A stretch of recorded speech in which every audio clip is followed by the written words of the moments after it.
Imens publikum valgfartede ud af stadion efter Superliga-kampen mellem AGF og FC Midtjylland lørdag aften, havde pressen travlt med at interviewe kampens topnavne.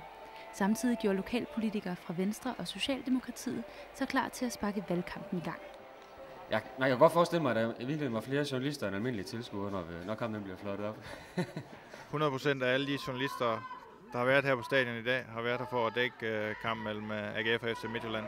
Det er selvfølgelig en fordel, at kameraerne er herude i dag, så jeg håber, at der er nogle af tv-stationerne, der vil lave nogle indslag fra kampen. Jeg tror ikke rigtig, at vores seere gider at se på det der. Når lokalpolitikere trækker i fodboldtøjet, er det ikke kun for nationens skyld.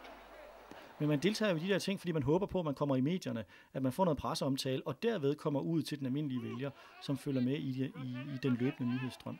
Og derfor er det jo afgørende, at man har noget mediedækning. Ellers er politikerne i virkeligheden ligeglade med vælgermødet, men også ligeglade med den fodboldkamp, de stiller op i. Set i det lys kunne politikerne lige så godt være blevet hjemme, for pressen var ikke til stede, og 6 ukuelige SDU'er var de eneste vælgere på tribunerne. Så vi vil gerne være med til at vise de mennesker bag ved politikerne.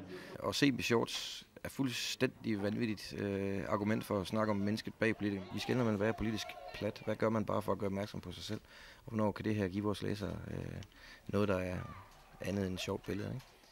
De ville jo gerne have haft TV2 Østjylland eller Danmarks Radio til at stå og sende live derfra, eller i hvert fald bringe et lille indslag om det. Så målt på den måde er det selvfølgelig en fiasko. Hvordan synes du, pressens dækning af den her kamp tegner for den foranstående valgkamp? Jeg synes, at op til kampen har det været en god dækning, men de var savnet herude, men jeg er helt sikker på, at de vil dække den politiske kamp. Men for os var det også vigtigt, at det sjove ud over politikken også blev dækket. Kampen endte 3-1 i Venstres favør, men det vil aldrig nå ud til den almindelige vælger.